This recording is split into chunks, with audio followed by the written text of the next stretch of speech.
ሰላም ጤና ይስጥልን ክብራትና ክብራን በመላው ዓለም የምትገኙ የቻናላችን ቤተሰቦች ሰዓቱን አጫጭር ዜናዎች ይዘን ቀርበናል እስከ ፍጻሜው አብራችሁን ቆዩ ለቻናላችን ለግሽ ሚዲያ አዲስ የሆናችሁ ፈጣን ወቅታዊ ታማኝ መረጃዎች ዩቲዩብ ላይ ሲጫን ቀድመው ወደ እናንተ እንዲደርሷችሁ ሰብስክራይብ ላይክ ሼር እንዲሁም የደወል ምልክቷን በመጫን ቤተሰብ ይሁኑ ኮሜንት ላይ ሐሳባችሁን እንድታሰፍሩ ግብዣችን ነው የደጀን አማራ ፋኖች በሌሊት ታፍነው መወሰዳቸው ተነገረ እንደ ምንጫችን ገለጻ በሌሊት የታፈኑት ፋኖች በታጣቂዎች ከበባ የተደረገባቸው ከሌሊቱ 11 ሰዓት ስፖርት እየሰሩ ባሉበት መሆኑን ለግሽ ሚዲያ ገልጸውልናል ምንጫችን አክለውም የኦነግ ሰራዊት ጎጃምን ለመውረር እየሰራ ባለበት ሁኔታ የደጀንን ፋኖች ማሰር ፖለቲካዊ አንድምታ ያለው ነው ብለውናል ከመረጃ ምንጫችን በቀጥታ ወደ ደጀን ከተማ የምስራቅ ጎጃም ዞን የአማራ ፋኖ ሰብሳቢ ጋር በስልክ ያደረግነውን ቆይታ ተከታተሉን እሺ ሰላም እንዴት አለ እግዚአብሔር ይመስገን ሰላም ነው አለን እስኪ ከኃላፊነት ጀምረህ ራስን አስተዋውቀን የምስራቅ ጎጃም ዞን የአማራ ህዝባዊ ኃይል ፋኖ ሰብሳቢ ነኝ ይበላለሙ ይባላል እሺ በደጀን ከተማ የአማራ ፋኖች ታሰሩ የሚባል መረጃ አለና እስኪ ስለሱ ሰፋ አድርገህ ንገረን እውነት ነው በደጀን ከተማ ሁለተኛ ዙር በባለፈው እሁድ ማስመረቃችን ይታወቃል ይሄን ተከትሎ ሶስተኛ ዙር ለመጀመር ጧት 11 ሰዓት ላይ የወጡ ሰልጣኞቻችን ከ60 እስከ 80 የሚሆኑ ልጆች ዛሬ ጧት በፖሊስ ቁጥጥር ስር ውለው ስፖርት አሰሩን ተብለው እስር ቤት ይገኛሉ አሁን በዚህ ሰዓት ላይ ያው እንደሚታወቀው ደጀን ስጋት ቀጠናችን ነሽ ከዚህ በፊትም በቅርብ ርቀት ፍልቅልቅ የምትባል ከተማ ላይ 28 ቤት ተቃጥሎ በባለፈው ሳምንት 6 ሰዎች ተገለው ነበር በዚህ ሳምንት ደግሞ 30 ሰዎች ተገለው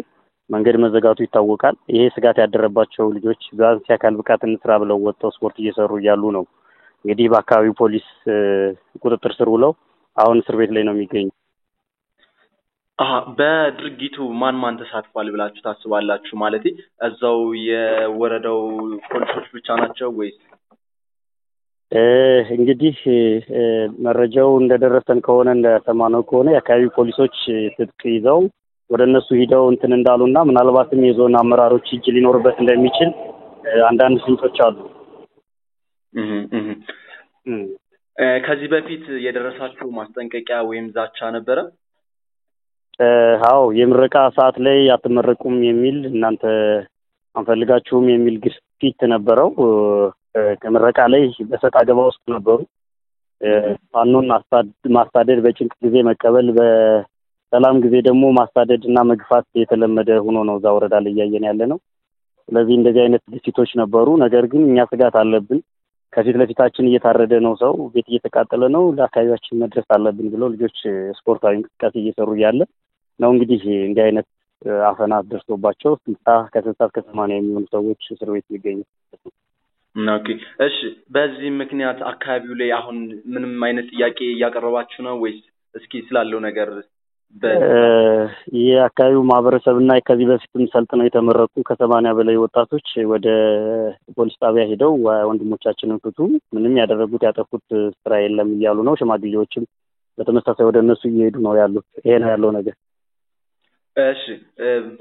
ምን መደረግ አለበት ሚሊዮን በመጨረሻም የምታስተላልፈው መልእክት ካለ ለመንግስት ለህዝብ ወጣቱን ለለው የምፈልገው ነገር በስሜት ሰርቶ ጥያቄውን በአግባቡ ለመንግስት እንዲያቀርብ ስጋት አለብን ስለዚህ መሰልጠንና መታጠቅ እንፈልጋለን ከመንግስት ከጎኑ ልንሆን እንፈልጋለን ብሎ ከመንግስት ጋር መሆኑን ማሳየት መቻል አለበት መንግስት ደግሞ ስጋትነቱን የፋኖን ስጋትነት ትቶ ፋኖችን አቅፎ መያዝ መቻልና መንከባከብ አለበት ማስተዳደር ከዚህ በፊት ያየነው ስለሆነ ሊቆም ይገባል ብዬ እላለሁ መንግስትም የነን ይውሰድ ባለሀብቶችም የአካባቢው ነዋሪም ፋኖን ይንከባከብ ማለት ፈልጋለሁ እሺ ለግሽ ሚዲያ ስለሰጡ ቆይታችሁን ከግሽ ሚዲያ ስላደረጋችሁ ከልብ እናመሰግናለን በዚህ ጉዳይ ሰፋ ያለ መረጃዎችን እየሰራን ወደ እናንተ እናደርሳለን በያላችሁበት ሰላም ቆዩ ቸር ያሰማን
የተከበሩ ታጋይ ተስፋዬ ታሪክ የእስራኤል ኃይል ማፋፋም የበጀትና ንብረት አስተዳደር የተከበራቸው የሃይማኖት አባቶች የአገር ሽማግሌዎች የተከበራቸው የተደረገላቸው ክብር የዛሬ ተመራቂዎች እንኳን ለተቀደሰች ቀን አደረሳችሁ አደረሰን።